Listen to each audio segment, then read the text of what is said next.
There's Sharpie on the ground. Thank you. Hi, you guys. My son is helping me get all set up here today. All right. I don't know about you guys, but the time change has me way thrown off right now. Welcome to More Life. My name is Kendra Moore, and I am happy to be here with you this Sunday. And I have a really fun and surprising natural wellness DIY recipe that you, I think, are really going to like.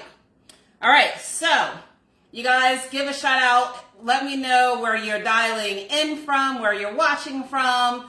So Izzy says, hello, Feel Good Talk fam. Hey, Izzy, I know you are on top of things, so I know for the time change for you was like, you were probably all prepared. I was not prepared for the time change, y'all, but I'm happy to be here. So let's talk about what we're going to do today. So you know that I am a huge health and wellness person, of course, with natural health and wellness, and oftentimes I'm talking about essential oils.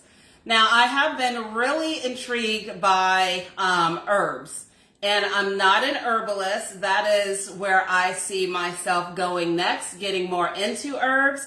But I do like to use a lot of herbs when you're cooking. I feel like here, especially in America, when we cook, we usually stick to salt, sugar, pepper, right? But there are so many herbs out there that you can use that are really, really great for our body. And we just, I don't think we've really gotten deep into it.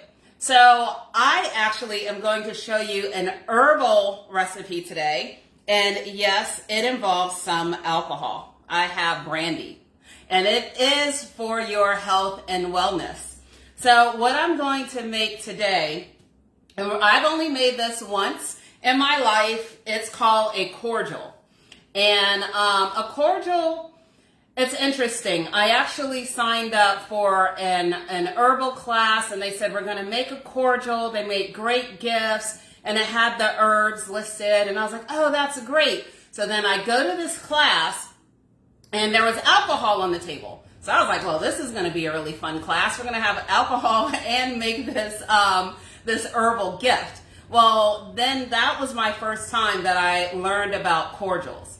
So cordials are, what's up, Tamara? Thank you so much. You guys, if you missed the show last night on Tamara's channel, please go and like her channel. She always has inspirational messages. She asked me to come on as a guest. I threw out a bunch of health and wellness tips last night to her audience. So thank you again. So you guys make sure you like her page and check her out. So I'm sitting there in the class, and we're starting to make this cordial, and then alcohol came in. And again, I thought we were going to drink it, but it ended up, it's part of the recipe. So what are cordials? So cordials can be made using alcohol and a number of different herbs, depending on what you're making them for. So today we're going to make a cordial that is specifically for digestion. But you can make cordials that are just fun cordials. They don't have to have a health benefit per se. You can make them for recipe, for relaxation. Sometimes they're used to enhance the love mood. You can make those types of cordials as well. Now, cordials stem from I think it was like the mid-European century, where people would make cordials around the holiday time especially, and serve them to their guests. And the neat thing about cordials, like I said, we'll talk about it, but they are really special, and I'll tell you why. All right, so we have Charles Brakely in the house. He says, good afternoon, good afternoon. Thank you, Tamara. Oh, she's getting, thank you. You know where to send them, girlfriend.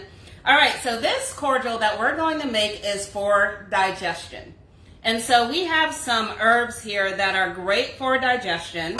And what we have, I have ground coriander. Ground coriander is good for digestion because it helps to move the bowels and move stuff through your digestive system. Then I also have celery seed. Celery seed is great because it acts as a detox. Now, I don't know if you guys know, but celery water that is a big, it's gotten really popular lately. And that's where you literally blend celery and water and drink that as like a juice. Really, really great for your digestive system. Some people claim that it helps with their skin. It helps like just your whole system. So you can Google celery water, but we're actually going to do celery seed. Again, great detox, and also it's great for cooling, helping your digestive system cool down as well. And then we're going to put in fennel. So fennel seed is great for digestion. It helps to control gas as well. So fennel is good for if you're very gassy. And a lot of times that gas is an imbalance of your pH system, the acid and stuff in your stomach. So we're going to use that. So those are the only three that we're going to use. Actually, you know what? I think I'm going to throw in mint, because mint is good for your digestive system as well. I was just going to mention it, but why not throw it in? The good thing about making cordials is that you can experiment with whatever you want to experiment with. So here what we're going to do is we're going to take these spices. This one is in a powder form. So for these, you can use the powder. You can use powdered form, seed form. You can actually use, like if you were doing one with rosemary, you can use rosemary, the actual rosemary leaves, etc. Some of these, coriander, I wanted it in seed form, but I could not find it. I went to like 3 grocery stores. So we're going to use the powder. Then the celery seed, and let me show you guys, in case you've never seen celery seed. It smells exactly like celery. That is actually celery seeds. Very, very, very tiny, right? Would fresh fennel be better? You know, I think you can use fresh fennel. I don't know if it's necessarily better, Chris, but you can use fresh fennel. I love fennel. I've just been turned on to fennel within the past year. If you guys have not, let me show you fennel seeds. If you have not used fennel in the grocery store, it comes out in a sweet, see that? Those are fennel seeds. Fennel seeds are great for baking. I love using them for like chicken recipes, fish recipes. The fennel has like a little sweet, almost licorice type of taste. So fennel is very, very good. And the coriander actually is great on chicken as well. You guys, I don't eat chicken. I'm pescatarian, so I eat meat, but I still cook it for my son and family members. So if you like that, or veggie chicken even, use coriander. So what did I show you guys? I showed you guys your fennel, I showed you guys celery, and I'm using this powder. And then here is the mint. And you can use fresh mint as well, but this is ground mint. Woo! I can smell that baby. As soon as I it smells so good. All right, so this is what we're going to do. Very, very simple, but you have to have patience, and you will find out why. So for our recipe, we have here, you've seen these in the grocery store.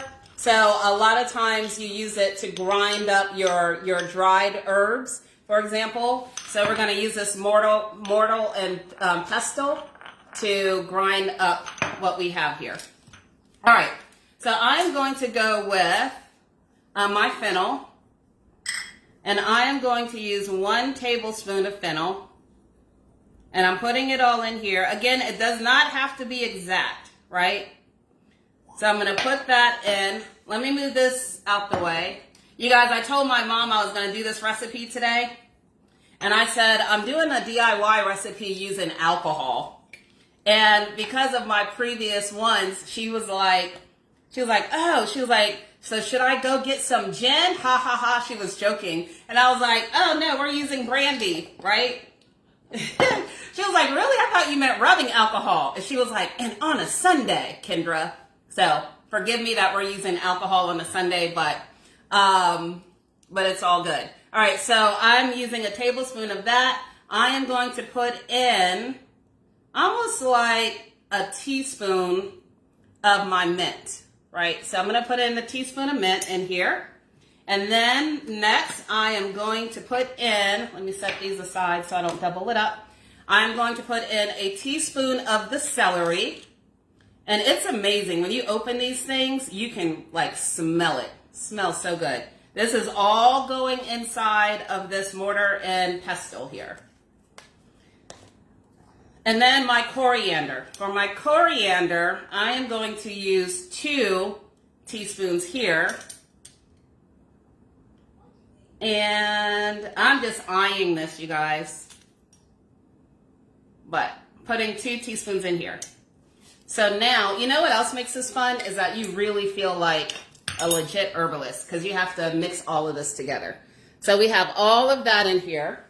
And next, we're just going to take this and I am just like mashing it all together.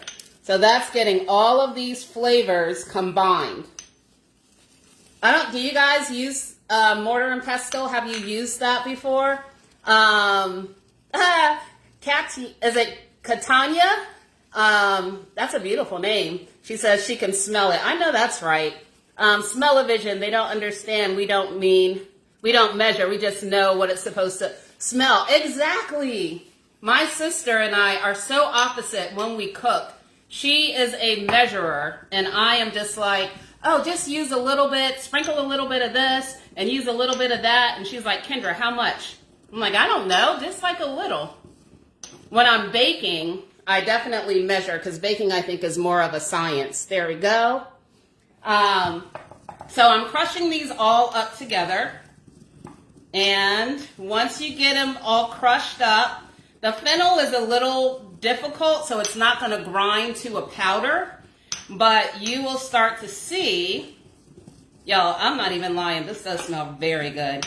You will start to see how it's all starting to get mixed in together.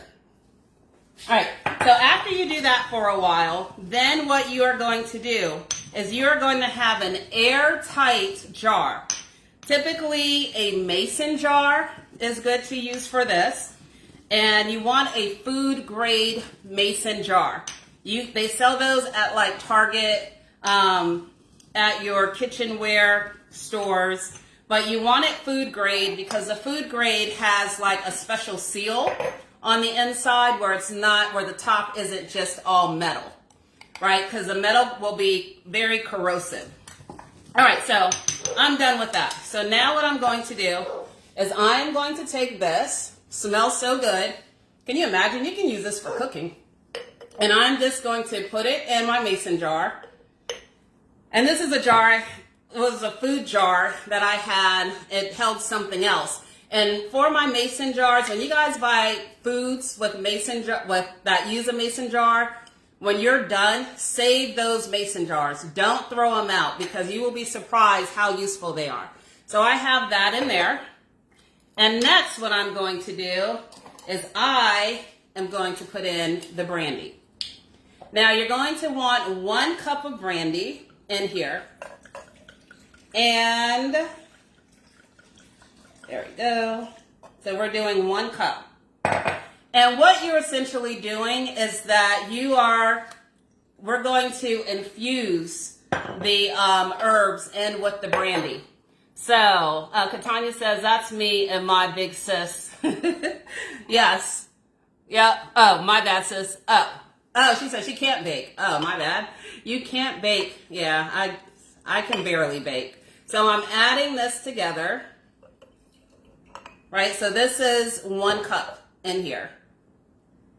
Right?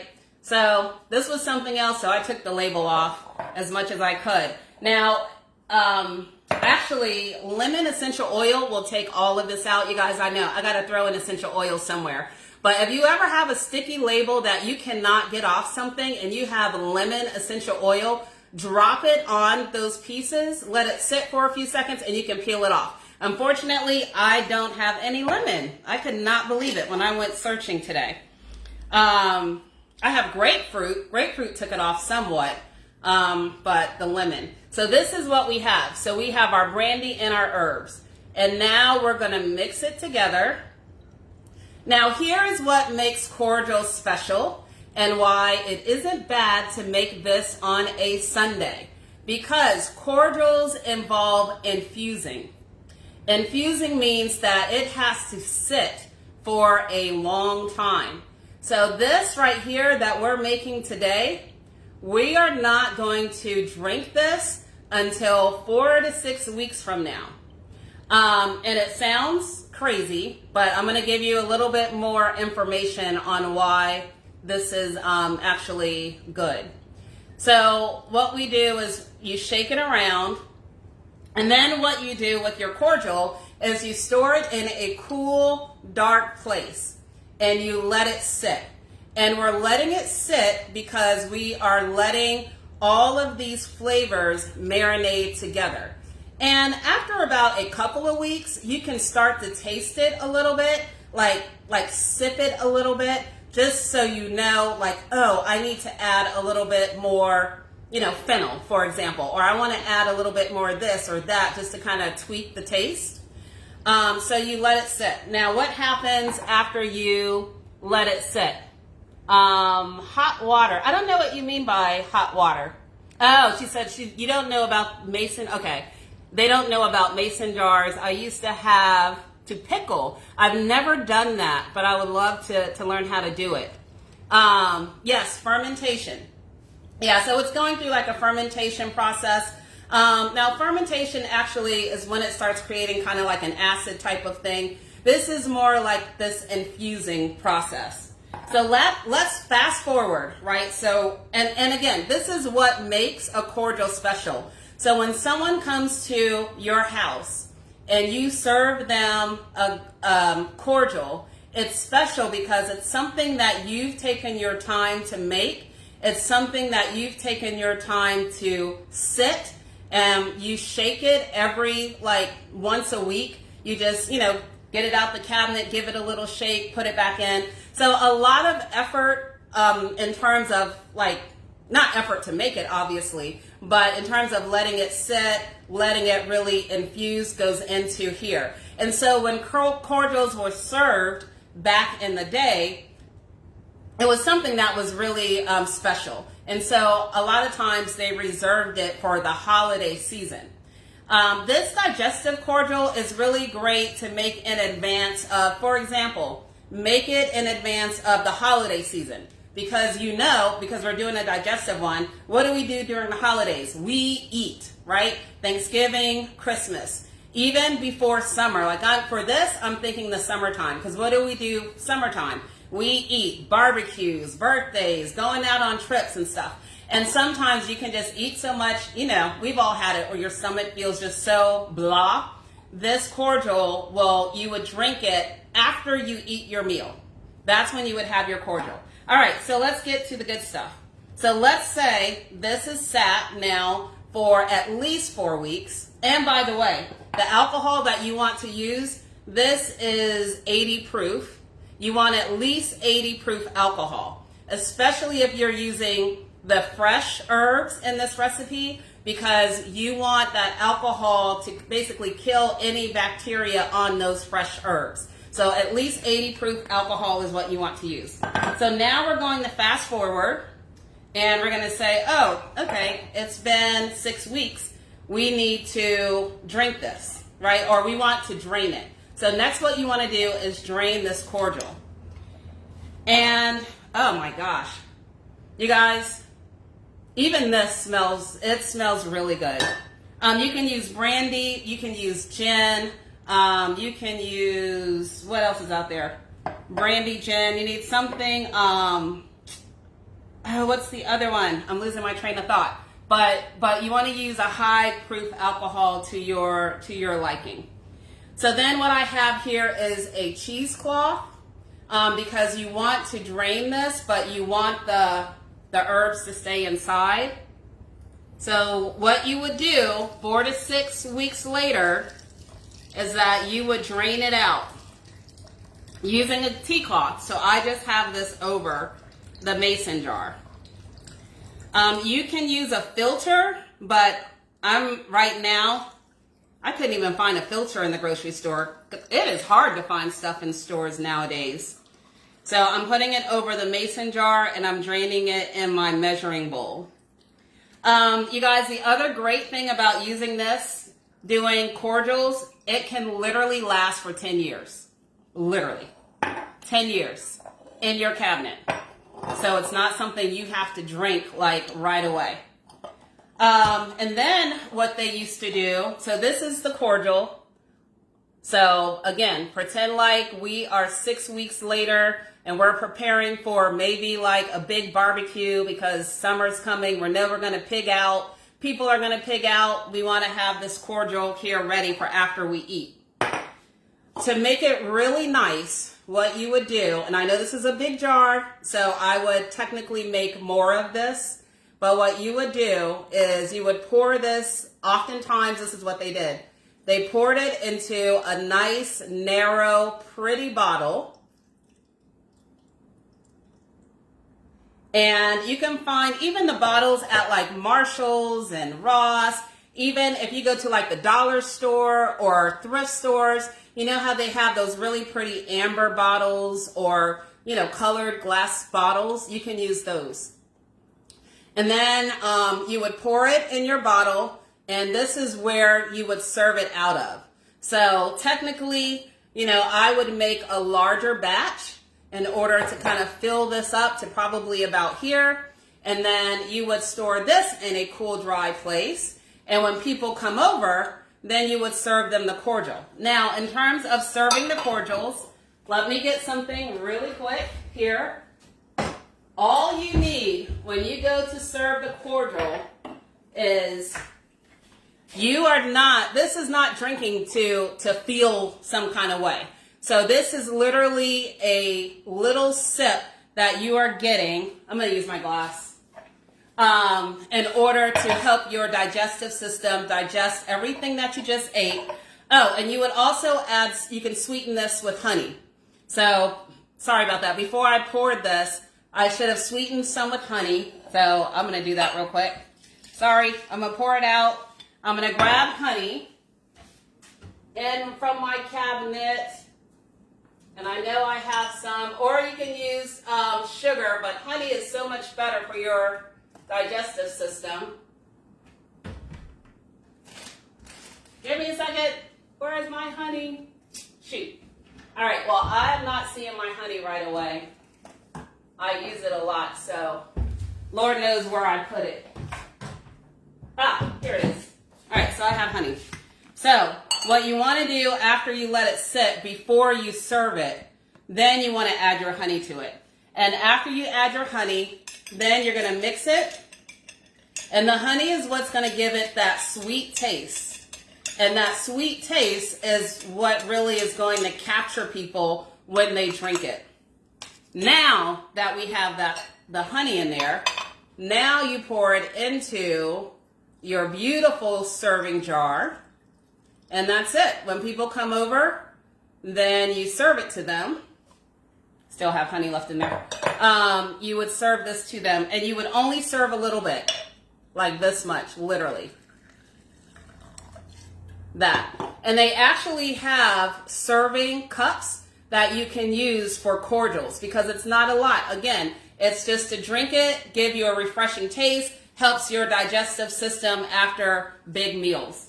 The last thing that I will mention is when you make this, what you ideally do is you get a label, you put it on your jar, you label it with the date and the herbs that you used in your recipe so you remember what's there. And you can say, okay, it's been 6 weeks, now I can drain it and use it. All right? So, so she says, I am on to something. So again, this was a cordial that is specifically for your digestive system. You can make some for relaxation. If I were to do some for relaxation, I would actually use lavender leaves. So you can buy the lavender flowers, dried flowers for that. And you can just have lavender, honey, your brandy, and you can make your cordial out of that. So, you know, you don't have to do it this way. If you want a minty thing, you can use mint. You don't have to use multiple dried spices if you don't want to. So again, you experiment around with it. So that's what I have for you guys today. Again, how to make a cordial for your digestive system using some herbs that you likely have in your cabinet or even can find in the store. And of course, your alcohol and your honey. If you guys have any questions, let me know. Drop them in the comments and I will respond. Till then, thank you for watching and I will see you guys next week. Thank you. Bye.